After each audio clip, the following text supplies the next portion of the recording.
반갑습니다. 오렌지입니다. 오늘은 조민기 작가가 저술하고 도서출판 책비에서 출간된 조선의 이인자들에서 이성계 편을 소개하고자 합니다. 짐작하시겠지만 고려가 멸망하고 새로운 나라 조선이 건국되는 과정을 그린 글입니다. 섬세하고 사실적으로 묘사함으로써 어렵게만 느껴지는 역사를 좀 더 흥미있고 쉽게 이해할 수 있는 스토리라고 생각합니다. 특히나 역사에 관심 많은 자녀분들이 있으시면 함께 들으시는 것도 좋을 것 같습니다. 그럼 이야기 시작하겠습니다.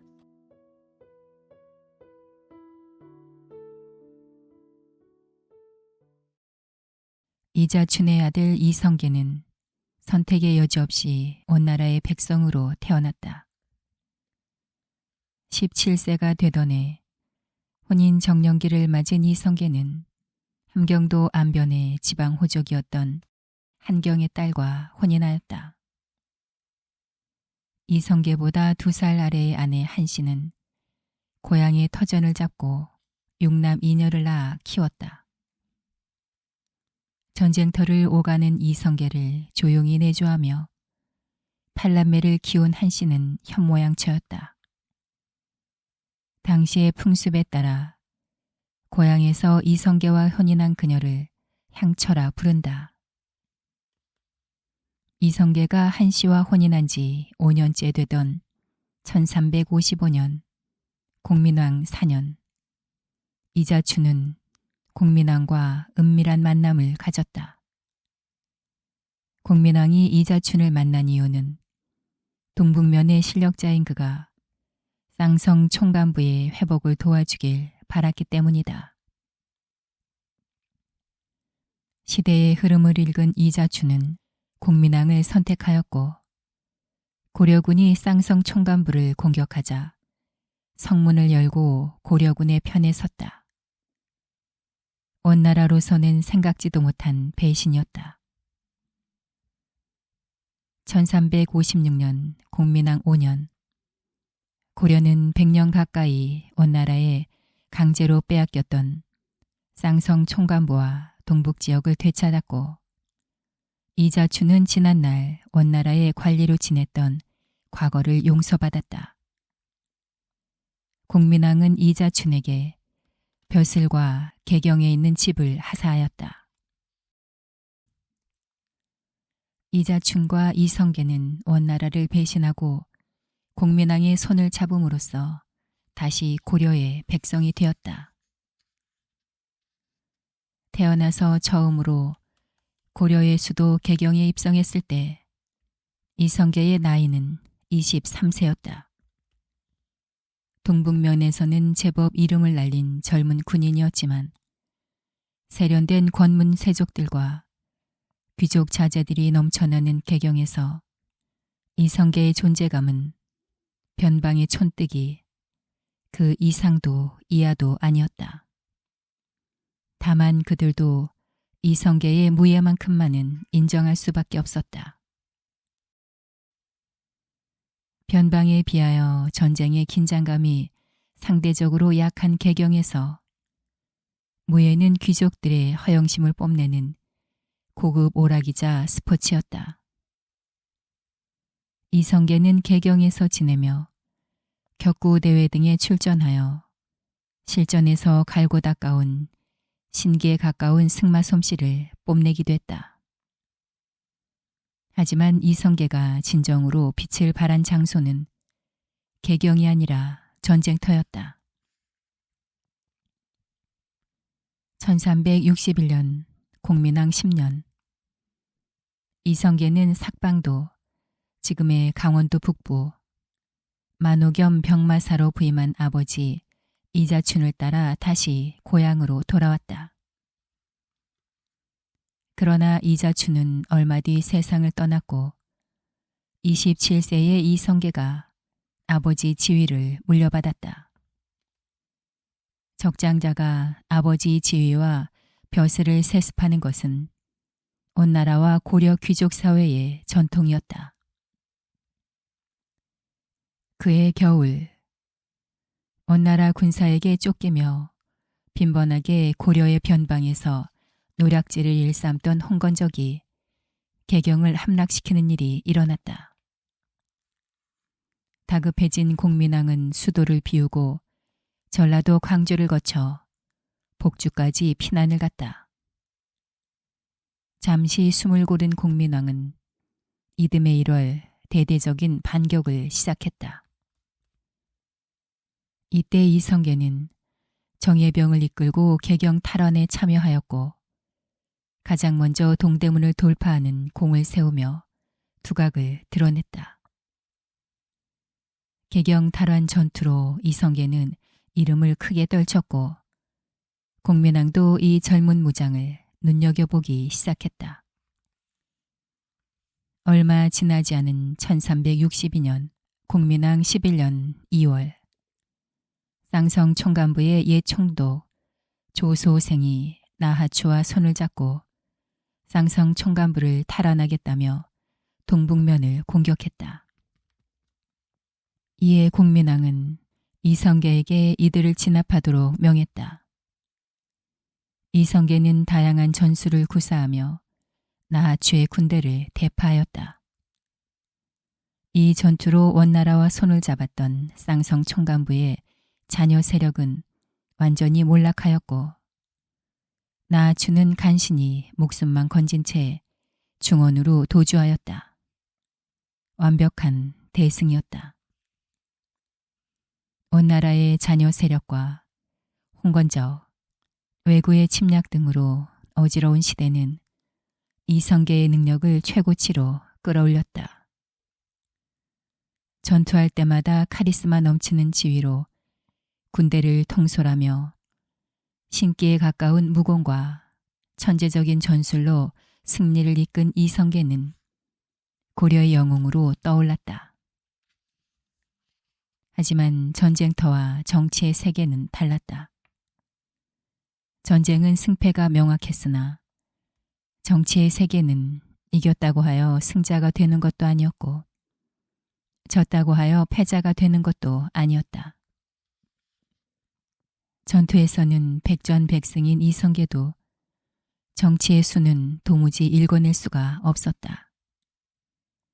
초보 정치가인 이성계는 직장인으로서의 처세술에 능하지 못했고 겉모술수나 암투에 미숙했으며 무엇보다 그를 뒷받침해줄 든든한 배경이 없었다. 고려에서 출세를 위해 가장 필요한 덕목은 가문이었고 그 중에서도 권문 세족이나 왕실과의 인맥이 가장 중요했다. 40을 앞둔 이성계는 정치가로서의 취약한 부분을 보완해줄 일생에서 가장 중요한 동반자를 만난다. 몰락한 권문세족 출신의 두 번째 아내 강씨다. 강씨의 할아버지 강서와 그의 아들들은 총애왕의 총신이자 신복이었다. 문제는 충애왕이 주색에 빠져 방탕한 생활을 일삼아 재위와 폐위, 보기를 되풀이하며 조정을 어지럽힌 폭군이라는 점이었다. 아버지 충수광의 후궁을 겁탈하고 신하를 함부로 죽이는 등 온갖 폐륜과 포악을 저지른 충애왕은 결국 왕위에서 쫓겨나 원나라로 압송되었고 유배지에서 죽음을 맞았다. 강씨 가문은 충애왕의 총애를 받으며 부귀영화와 권세를 누린 집안이었다. 특히 강씨의 숙부 강윤층은 대단한 미남으로 여인들로부터 유혹을 받는 일이 많았는데 이런 능력을 활용하여 충애왕의 주색 잡기를 성심성의껏 보좌해 총애를 노렸다. 충애왕이 폐위된 뒤 그의 신복들 대부분은 숙청되었다. 반면 강윤층은 오히려 더 큰 권세를 얻었다. 원나라 황족 출신의 대비 덕령공주가 그를 총애했기 때문이다. 그렇게 영원할 것 같았던 곡산 강씨 가문의 영광은 공민왕이 즉위하면서 타격을 입게 된다. 즉위 직후부터 반원 정책을 펼친 공민왕이 친원 세력들을 대거 숙청하면서 강윤충 형제들은 모반에 연루되어 수감되었다.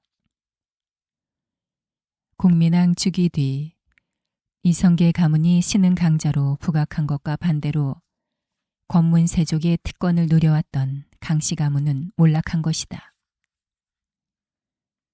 훗날 이성계의 둘째 부인이 되는 강씨는 가문이 쇠락의 길을 걷기 시작한 1356년 강윤성의 막내딸로 태어났다. 1359년 강윤성이 사형을 당하면서 강씨의 집안은 그야말로 풍비박산의 위기에 처했다. 강씨의 어머니는 이제 겨우 3살 난 막내딸을 데리고 개경을 떠나 남편의 고향 곡산으로 내려갔다. 1365년 2월 노국공주가 승하하자 공민왕은 시리에 빠진 나머지 정치에 흥미를 잃었다. 공민왕은 승려인 왕사 신돈에게 권력을 통째로 안겨주며 개혁을 맡겼다. 신돈은 권문세족을 견제하기 위해 성균관을 증건하고 신진사대부를 적극적으로 발탁하는 등 개혁을 추진했다. 하지만 신돈의 무리한 개혁은 권문세족들의 반발을 샀고 지나치게 비대해진 권력은 공민왕의 의심을 샀다. 신돈의 시대는 5년 만에 끝이 났다. 1370년 공민왕 19년 공민왕은 다시 정치 전면에 나섰고 이듬해 신돈의 세력을 대거 숙청했다. 이때 강씨의 가문은 다시 한번 멸문의 위기를 겪는다. 강씨의 형부 신귀가 신돈의 집안 사람이었기 때문이다. 하지만 한 줄기 희망이 찾아왔다. 그것은 바로 공민왕이 신임하는 실력파 신흥무장 이성계와 강씨의 결혼이었다. 몰락한 권문세족의 막내딸 강씨는 변방 출신의 전쟁 영웅 이성계와 부부의 연을 맺었다. 비록 고향에 아내가 있긴 했으나 이성계는 강씨를 두 번째 정실 부인으로 맞았다. 당시 고려는 처첨의 차별이 심하지 않았고 일부 다처제가 자유로웠기 때문에 정식 혼례를 올리면 순서의 차이만 있을 뿐 정실 부인으로 대접을 받았다. 즉 강씨는 이성계의 첩이 아닌 두 번째 정실 부인이었다. 두 사람의 나이 차이는 20살이 넘었다. 하지만 당시 강씨로서는 가문을 위한 방편으로 이성계보다 나은 혼처를 찾기 어려웠고 이성계 또한 정치가로서 출세하기 위해서는 인맥을 두루 갖춘 가문과의 결합이 필요했다. 여러 가지로 정략적인 만남이었지만 두 사람은 이내 서로를 진심으로 사랑하게 되었다. 전쟁터를 오가며 거칠게 살아온 이성계는 고향에 있는 아내와는 전혀 다른 매력을 지닌 나이는 어리지만 야심만만하면서도 강단 있는 강씨가 사랑스러웠고 어린 나이에 아버지를 잃은 강씨는 성숙하고 늠름한 이성계에게 매력을 느꼈다. 친정을 선언하고 신돈을 숙청한 지 1374년 공민왕은 측근인 홍륜, 최만생 등이 일으킨 쿠데타로 인해 목숨을 잃었다. 허무한 죽음이었다. 이어서 공민왕 시해 사건을 수습한 이인임이 우왕을 즉위시킨 뒤 권력을 장악하자 조정은 다시 권문세족의 손에 들어갔다.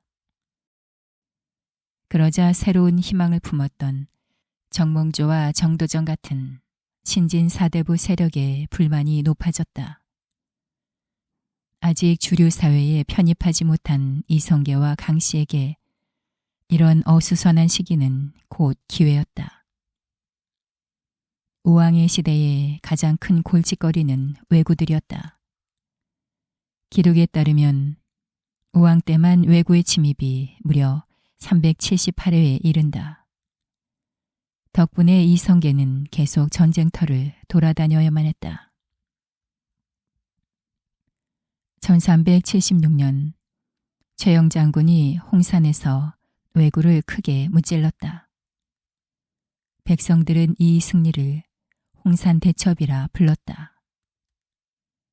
1380년에는 이성계가 전라도 남원에서 왜구를 격파하였다. 이 승리는 황산 대첩이라 불렸고 이성계는 마침내 최영과 나란히 국민 장군의 반열에 올랐다. 불패의 명장으로서 국민 장군의 인기를 누린 이성계는 전투가 없을 때는 강씨와 함께 개경에 머물렀다. 고향에 있는 이성계의 아내 한씨가 향처라고 불린 것처럼 개경에 있는 강씨는 경처라고 불렸다. 이 무렵 이성계의 넷째 아들 이방강과 다섯째 아들 이방원도 개경으로 올라왔다. 강씨는 과거 공부를 하는 두 아이를 살뜰하게 보살피면서 이성계를 내조했다. 이방원과 강씨는 10살 정도밖에 차이가 나지 않았지만 두 사람은 엄연히 모자 관계였다. 이성계가 황산 대첩을 거두고 돌아온 이듬해 강씨의 첫아들 이방번이 태어났고 1382년 곧바로 막내 아들 이방석이 태어났다. 비슷한 시기 진사시에 합격한 이방원은 성균관에 입학하였고 1383년 문과에 급제하였다. 이방원의 합격 소식을 들은 이성계는 대궐을 향해 절하며 감격의 눈물을 흘렸다. 변방 출신의 무장 이성계에게 자신의 아들이 과거 시험에 합격한 것은 무엇과도 바꿀 수 없는 기쁨이었다. 사랑하는 아내 강씨에게서 두 아들이 연달아 태어나고 이방원은 과거 시험에 합격하여 이성계의 한을 풀어주었다. 이처럼 더할 나위 없이 만족스러운 나날을 보내며 행복을 누리고 있을 때 이성계는 그의 인생을 바꿔놓을 인물을 만나게 된다. 그가 바로 역성혁명을 계획하여 이성계를 왕으로 추대한 조선의 설계자 정도전이다. 당시 이성계는 역성혁명의 필요성을 그다지 느끼지 않았고 정도전이 필요한 것도 아니었다. 하지만 10년 가까이 유배와 유랑 생활을 하며 역성혁명을 구상한 정도전에게 이성계는 꼭 필요한 인물이었다. 그래서 정도전은 얼굴 한번 본 적 없는 이성계를 만나기 위해 함흥으로 찾아갔다. 군사 훈련 중이던 이성계를 찾아간 정도전은 정몽주의 동문으로 자신을 소개한 덕분에 이성계의 호감을 얻을 수 있었다. 이성계가 정몽주를 처음 만난 것은 1364년 여진 정벌을 위한 전쟁에서였다. 이때 종사관으로 참전했던 정몽주는 군사를 지원해주러 온 이성계와 만났다. 무장이었지만 학자들을 대단히 존중했던 이성계는 탁월한 지성과 빼어난 인품을 갖춘 정몽주에게 매료되었다. 그 후 이성계는 자신의 정치적 입지가 높아지자 기회가 닿을 때마다 정몽주를 힘껏 추천했다. 황산 대첩에서도 함께했던 두 사람은 20년 넘도록 우정을 이어오고 있었다. 따라서 아무리 정도전이 적극적이고 뛰어난 지력을 갖추었다 하여도 그에게 정몽주라는 인맥이 없었더라면 이성계의 마음을 사로잡기란 어려웠을 것이다. 정도전은 신진 사대부 중에서도 과격파로 소문이 자자했다. 그래서 당대의 권세가 이인임의 눈밖에 나게 됐고 유배지를 전전하며 젊은 시절을 다 보내버린 상황이었다. 이성계가 가문이나 배경으로 사람을 판단하지 않는다는 점은 정도전에게 기회였다. 두 사람은 이내 의기투합하였다. 이성계는 인지도와 실력을 갖추었으나 여전히 노련한 정치가가 아니었고 정도전에게는 이성계의 부족함을 채워줄 만한 풍부한 지략이 있었다. 이성계는 명쾌한 비전을 제시하며 정치의 중요성과 정치가로서 나아가야 할 방향에 대하여 성심성의를 다해 설명해주는 정도전이 마음에 들었다. 정도전이 이성계와 가까워지는 것을 불안해하는 사람도 있었다. 바로 이성계의 경처 강씨였다.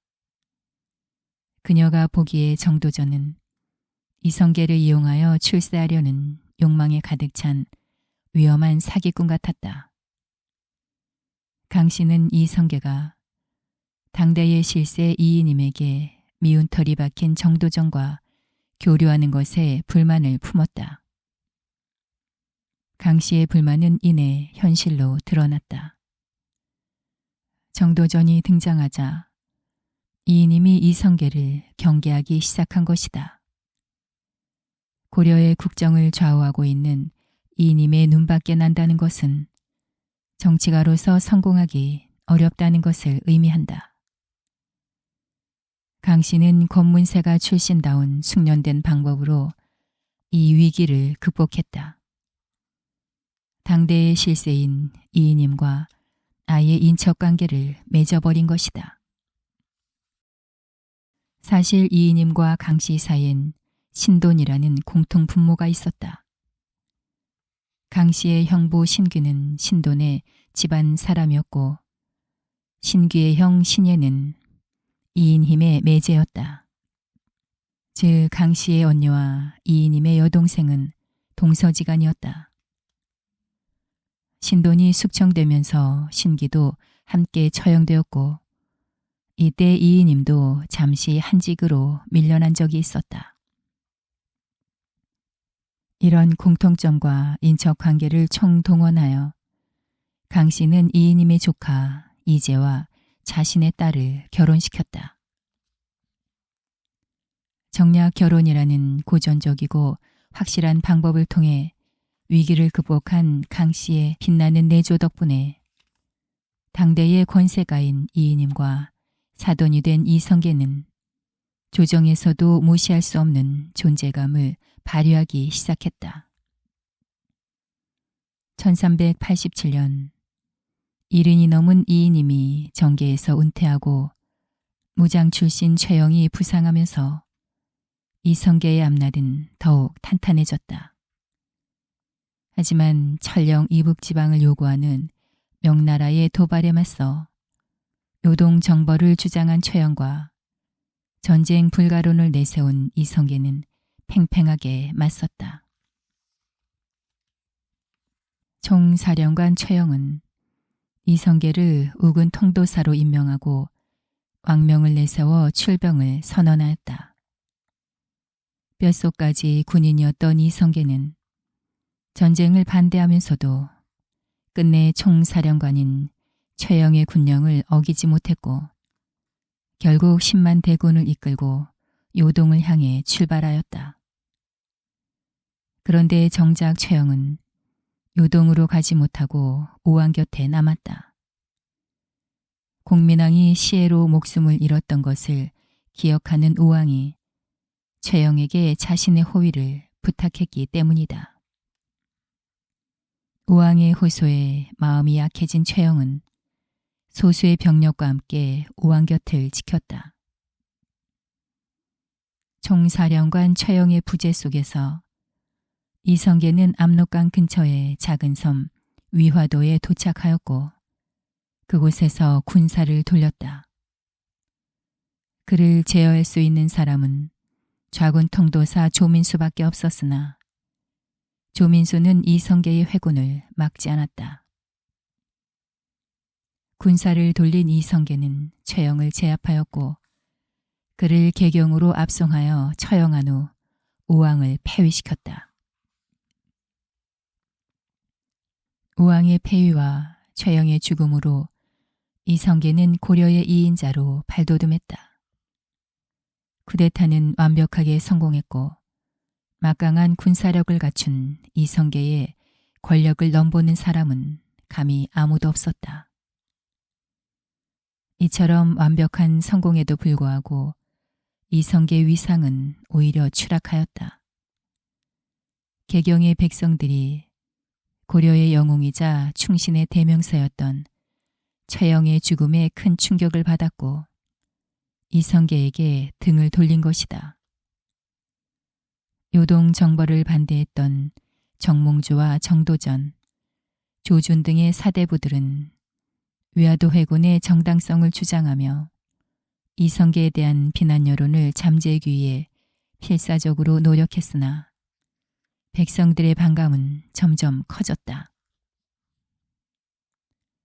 민심을 유독 경계했던 이성계는 괴로웠으나 역성혁명의 완수를 위해 이를 견뎌냈다.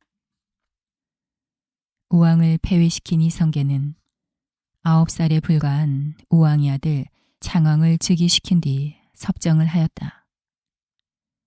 공민왕이 시해된 뒤 우왕을 즉위시킨 이인임이 권력을 장악한 방식을 똑같이 반복한 것이다. 창왕은 허수아비나 다름없었고 조정은 이성계의 손아귀에 있었다.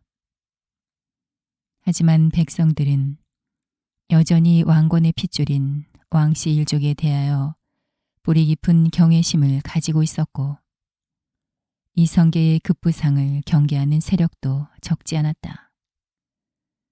다만 강력한 군대와 권력을 지닌 이성계가 두려워 대놓고 반감을 드러내지 못할 뿐이었다. 창왕을 임금으로 옹립한 지 얼마 되지 않아 강화도에서 유배 중이던 우왕이 이성계에게 자객을 보낸 것이 발각되었다. 게다가 창왕이 아버지 우왕을 복위시키려 했던 사실도 드러났다. 이 사건으로 창왕은 즉위 1년 만에 폐위되었다. 우왕과 창왕의 연이은 폐위로 왕위가 공석이 되자 이성계, 정도전, 조준, 정몽주 등 9명의 신하들이 흥국사에 모여 차기 임금을 결정했다. 이때 양양공의 6대 손 정창군 왕효가 왕으로 뽑혔다. 그가 바로 고려의 마지막 임금 공양왕이다. 공양왕을 옹립하면서 이성계는 폐가입진을 주장했다. 폐가란 우왕은 공민왕이 아닌 신돈의 아들이니 가짜 임금이고 우왕의 아들 창왕 또한 가짜이기 때문에 폐위시켰다는 뜻이며 입진이란 태조 왕건의 진짜 혈통인 공양왕을 임금으로 세운다는 뜻이다. 혹시나 출생에 대한 오해가 있을까 싶어 우왕이 태어났을 때 서둘러 그를 왕자로 임명했던 공민왕의 염려는 결국 현실이 되고 말았다. 45세의 나이로 갑자기 임금이 된 공양왕은 눈물을 흘리며 왕위에 올랐다. 기쁨의 눈물이 아니라 자신이 500년을 지켜온 고려의 마지막 임금이 될지도 모른다는 두려움의 눈물이었다. 하지만 일단 자신을 옹립한 신하들에 대한 인사치레가 먼저였다. 이성계, 정도전, 정몽주를 비롯해 흥국사에 모여 공양왕의 옹립을 주도한 9명의 신하는 공신으로 책봉되었다.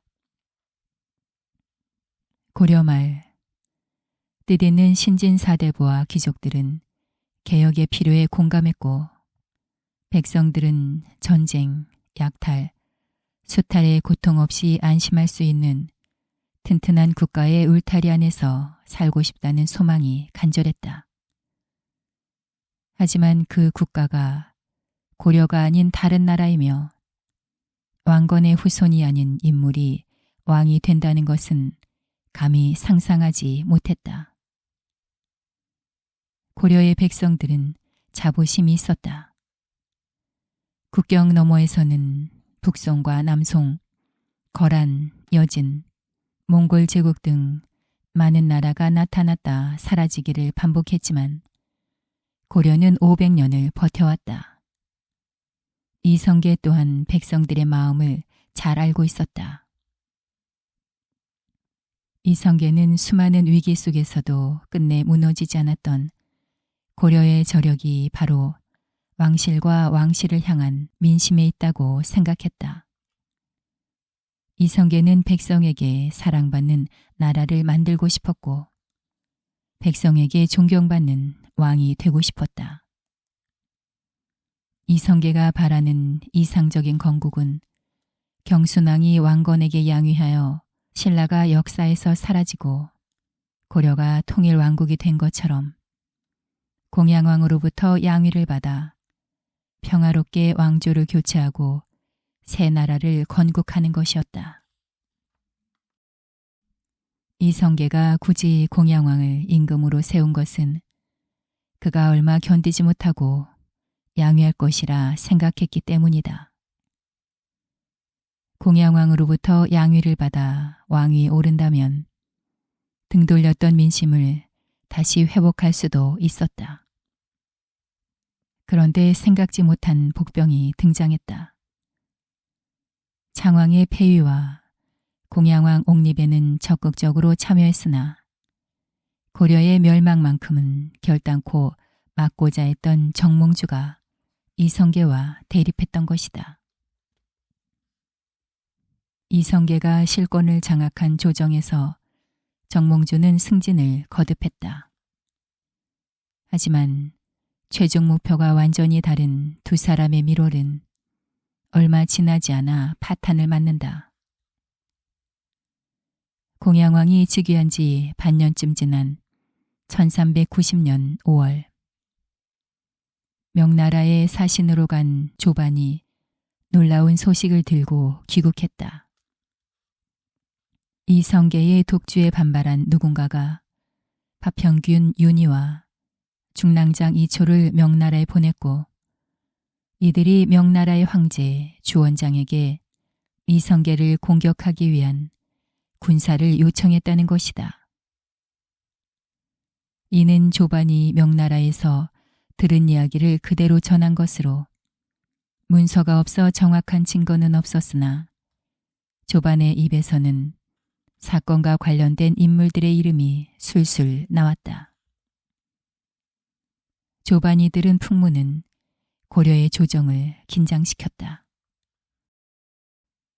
만약 명나라에서 이를 받아들인다면 전쟁이 일어날 수도 있었다. 이성계는 즉각 정도전을 사신으로 보내 윤희 이초의 고변이 거짓임을 명나라에 해명하였다. 정도전은 명나라에서 돌아오자마자 사건의 배후를 조사하였다. 정도전이 사건의 배후로 지목한 사람은 이색, 우현보, 이종학, 권근, 이승인, 하륜 등 역성혁명에 반대하는 사대부들이었다. 이들이 진짜 범인이라는 증거는 어디에도 없었다. 하지만 정도전의 주장으로 인하여 이들은 모두 청주로 유배되어 수감되었다. 그런데 얼마 뒤 청주에서 큰 홍수가 나는 바람에 강물이 범람해 청주성 감옥에 갇혀있던 죄수들이 나무에 매달려 간신히 목숨을 건진 사건이 발생했다. 이를 계기로 정몽주는 민심 수습 차원에서 죄상이 명백하지 않은 사건에 대해 사면을 요청하였고 공양왕은 윤희 이초 사건에 대한 신문을 중단하고 혐의가 있는 관련자들을 모두 풀어주었다. 이는 정몽주와 이성계, 정도전의 동맹관계가 끝났음을 의미했다. 이성계는 정몽주와 함께 역성혁명을 완성하고 싶었다. 하지만 동맹이 아닌 이상 정몽주는 반드시 제거해야 할 고려의 마지막 세력이었다. 30년 가까이 마음을 터놓고 함께했던 정몽주와 척을 지게 된 이성계는 마음을 잡지 못했다. 적과 아군이 명확한 전쟁터에서 이성계는 불패의 장군이었지만 적과 아군이 모호한 정치판에서 그는 갈 곳을 잃었다. 윤희 이초 사건이 일어난 이듬해 이성계는 갑자기 정계 은퇴를 선언하고 고향으로 돌아가겠다고 밝혔다. 역성혁명을 포기하고 싶은 마음을 보인 것이다. 그만큼 정몽주와의 대립은 이성계에게 무척 괴로운 일이었다. 1391년 7월 9일 자발적 사직 상태였던 이성계는 오랜만에 공양왕과 만났다. 바로 다음 날인 7월 10일 공양왕이 이성계의 집을 찾아와 밤늦도록 술을 마시며 회포를 풀었다. 은퇴를 선언할 정도로 마음고생이 심했던 이성계를 위로하는 자리였다. 겉으로는 이성계를 위로한다고 했으나 공양왕과 이성계 사이엔 일촉즉발 팽팽한 긴장감이 흘렀다. 이때 이성계의 경처 강씨가 다시 한번 절묘한 방법으로 이를 해결했다. 이성계와 강씨의 아들 이방번과 공양왕의 조카 딸을 혼인시키자는 이야기를 꺼낸 것이다. 결과는 대성공이었다. 이성계는 다시 정계에 복귀하였고 그가 왕이 되려 한다는 소문은 잠시 잦아들었다. 얼마 뒤 묵묵히 고향을 지켜왔던 이성계의 향처 한씨가 세상을 떠났다. 조정이 간신히 평온을 되찾자 혁명이 더 늦어지거나 아예 무산될까 초조해진 정도전은 이색, 이승인 등을 강력하게 처벌하라는 상소를 올렸다. 윤희 이초 사건의 배후라는 이유였지만 증거도 명분도 부족했다. 이에 정몽주는 이성계에게 반대하는 대간들을 움직여 역으로 정도전을 탄핵했다. 이색, 오연보 등에 대한 처벌을 사주했다는 주장과 함께 정도전에 대한 인신공격이 이어지면서 정도전은 위기에 몰렸다. 정도전에 대한 탄핵이 올라오자 공양왕은 기다렸다는 듯이 정도전의 공신 노건을 박탈하고 그의 아들들을 서인으로 강등시켜 고향 봉화로 유배 보냈다. 정도전의 유배지는 얼마 뒤 봉화에서 나주로 옮겨졌다. 고향 봉화의 인맥을 활용하여 유배 중에 혹시라도 개경의 연락을 취할 것을 미연에 방지하기 위해서였다. 역성혁명 세력의 중심인 정도전의 위기는 곧 이성계의 위기였다. 정도전이 개경에서 쫓겨나자 이성계는 혼란에 빠졌고 눈앞에 잡힐 것 같았던 역성혁명의 가능성도 희박해졌다. 정몽주가 조정에 있는 한 정도전의 복귀는 불가능했기 때문이다. 이처럼 정도전이 막다른 길에 몰려 정치 생명을 위협받고 있을 때 이성계는 무엇을 하고 있었을까? 이성계는 고려의 신하라는 직분을 다하고 있었다. 1392년 3월 이성계는 명나라의 사신으로 갔던 세자를 맞이하기 위해 개경을 떠났다. 며칠 뒤 이성계는 해주에서 사냥을 하다 낙마 사고를 당했다. 비록 나이가 들었다곤 하지만 신기에 가까운 기마 솜씨를 뽐내던 이성계가 사냥 중 말에서 떨어졌다는 것은 이해하기 어렵다. 게다가 이성계는 세자를 맞이하러 가는 중이었다. 세자 마중이라는 임무를 완수하기도 전에 이처럼 풀어진 모습을 보인 것은 무슨 이유였을까? 어쩌면 이성계는 자신이 왕이 되지 않으면 정도전이 죽게 될 것이고 정도전을 살리려면 정몽주를 제거할 수밖에 없는 현실이 괴로웠을지도 모른다. 이성계가 부상을 입었다는 소식이 알려지자 조정은 긴박하게 돌아가기 시작했다. 정몽주는 곧바로 공양왕에게 정도전과 조준 등 이성계파의 핵심 인물들을 처형해야 한다는 강력한 상소를 올렸다. 그는 즉결 처형을 해서라도 고려의 존립이 위협이 되는 역성혁명 세력을 모두 제거할 생각이었다. 공양왕에게는 고려를 지킬 수 있는 마지막 기회였다. 하지만 결정적인 순간 공양왕은 망설였고 처형 대신 유배를 보내는 것으로 사건을 마무리하고자 했다.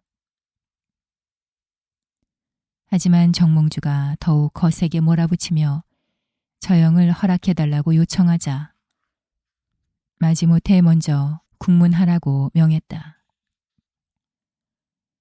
정몽주는 국문을 하면서 이들을 모두 제거하기로 결심했다.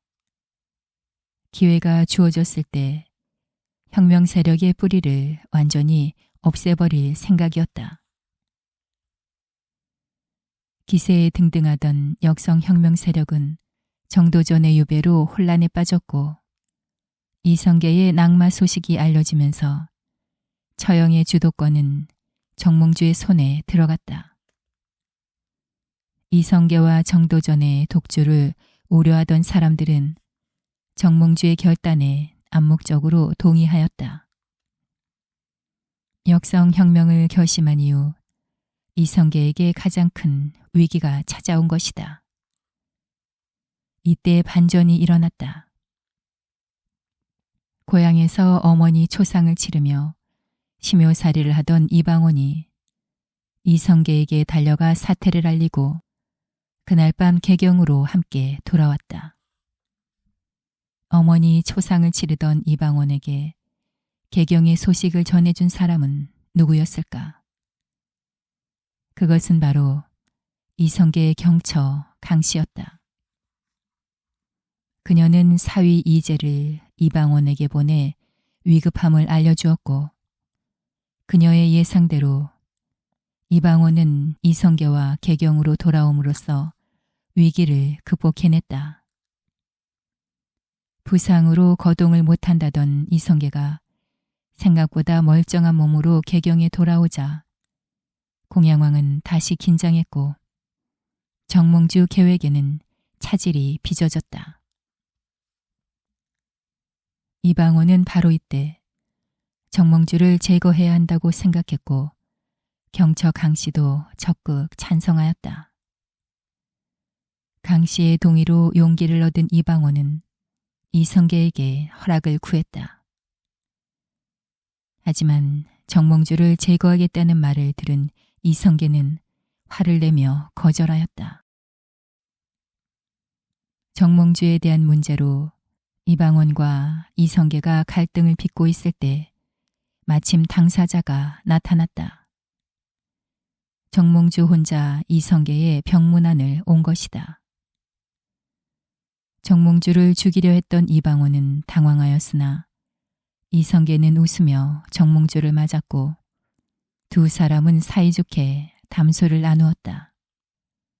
정몽주의 방문은 순수한 병문안이 아니라 이성계의 상황을 염탐하려는 목적도 있었다. 하지만 두 사람은 정적이기 전에 오랜 세월을 함께 보내온 동지이기 됐다. 서로 말은 하지 않았으나 이성계는 정몽주와 끝내 같은 길을 갈 수 없음이 아쉬웠고, 정몽주는 이성계를 설득할 수 없는 것이 아쉬웠다. 이성계가 정몽주와 담소를 나누는 사이 이방원은 형제들과 이성계의 의형제 이질안에게 정몽주 살해 계획을 이야기했다. 하지만 모두들 고개를 저었다. 특히 이질안은 정몽주를 죽이는 것은 결코 이성계의 뜻이 아니라며 반대하였다. 모두가 반대할수록 이방원의 마음은 굳어졌다. 야사에 따르면 이방원은 이날 이성계의 병문안을 마치고 돌아가려는 정몽주를 따로 불러 시조를 읊으며 그의 마음을 떠보았다고 한다. 이때 정몽주는 죽어도 고려를 지키겠다는 마음이 담긴 격조와 품위가 넘치는 단심가를 읊었다. 이 몸이 죽고 죽어 100번 고쳐 죽어 백골이 진토되어 넋이라도 있고 없고 임향한 일편 단심이야 가실 줄이 있으랴. 정몽주의 마음을 돌릴 수 없다고 생각한 이방원은 선조교를 건너는 그를 무참하게 때려 죽였다. 1392년 4월 26일 백주 대낮에 일어난 대담한 살인이었다. 이방원이 정몽주를 살해했다는 이야기를 들은 이성계는 분노했다. 무력으로 역성혁명을 하고자 했다면 그 기회는 얼마든지 많았다. 하지만 이성계는 민심의 지지를 얻기 위해 참고 기다렸다. 그런데 이방원이 정몽주를 죽임으로써 이 모든 노력이 허사가 된 것이었다.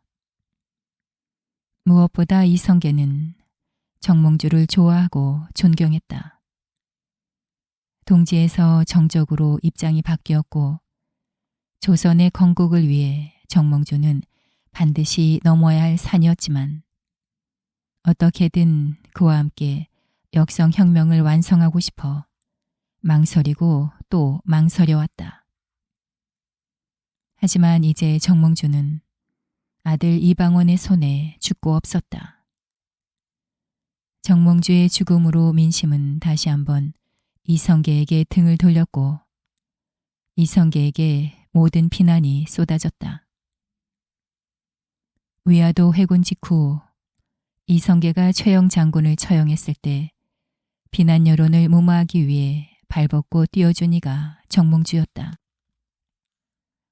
그만큼 정몽주의 죽음은 이성계에게 큰 충격이었다. 역성혁명의 완수가 눈앞으로 다가왔으나 이성계는 이방원을 용서하지 않았다.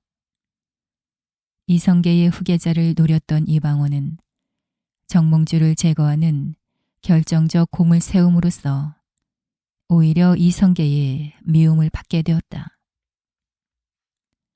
일단 이성계는 유배지에 있던 정도전과 조준동을 불렀다.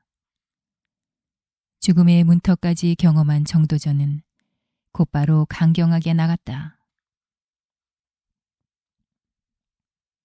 정몽주의 죽음으로부터 3개월도 채 지나지 않은 7월 12일 정도전의 측근인 백응념은 대비를 압박하여 옥새를 먼저 손에 넣은 뒤 공양왕에게 강제로 양위를 받아냈다. 형식은 분명 양위였으나 공양왕은 상왕으로 물러나는 대신 폐위되어 강원도 원주로 보내졌다. 이제 남은 것은 이성계가 왕위에 오르는 것뿐이었다. 이성계는 새 왕조 창업은 하늘이 돕지 않으면 안 되며 자신은 덕이 없다는 이유를 들면서 극구 사양했다. 왕위에는 욕심이 없다는 것을 보이기 위한 형식적인 행동이었지만 이성계의 진심이기도 했다.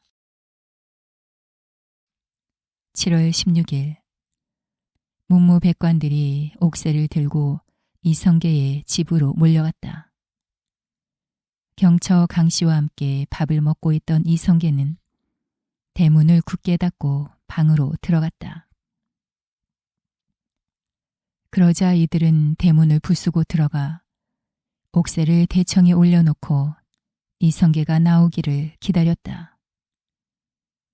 잠시 망설인 뒤 방에서 나온 이성계는 몇 번 사양하였으나 결국 옥새를 받았고 왕위에 오르겠다고 승낙했다. 이성계가 바랐던 것처럼 본인은 사양했으나 여러 사람의 추대와 선왕의 양위라는 형식을 통해 역성혁명을 완성한 것이다. 7월 17일 이성계는 공양왕이 즉위한 수강궁에서 즉위식을 가졌다. 경처 강씨는 왕비로 책봉되어 이성계와 나란히 즉위식을 치렀다. 새로운 왕조, 새로운 국가의 탄생이었다.